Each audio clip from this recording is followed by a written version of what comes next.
Usually, yung mga dive spots na may mga pating, yan naman yung mga pating usually na hindi na mangangagat. Pero totoo ba yung mga shark, they will only be aggressive to you if may dugo ka? Or talagang kakain ka lang at wala kang dugo? Well, depende. Alam mo, ang predators, depende rin naman talaga yan. Kung busog ka at may dugo dyan, baka hindi ka niya kainin. Pero kung gutom talaga yan at aamoy yan ng dugo ka, mas malaki Pero, ka. May pinapollow ko sa Instagram na free diver. At saka sila nung partner nila, advocate sila for shark, si Ocean Ramsey. Hanapin. So sabi naman nila, usually pag nakita ka ng shark, ang tendency niyan is to check up on nyo kung kung aatakihin mo din siya o hindi. So kung wala kang gagawin at bigla na lang siyang lumayo, safe ka na. So usually nga dapat calm ka lang. Dapat wag ka magpanic. Kasi the more movements you make sa water, akalain niya, uy, baka matake to.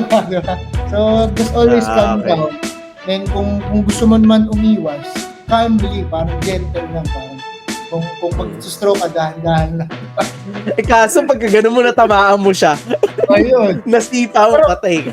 Pero may mga nagsasabi pagka worst comes to show, suntukin mo daw sa ilong, tapos yun daw yung pinaka-sensitive nila eh. So pag sinuntok mo daw sa ilong yun, nakaalis ka na.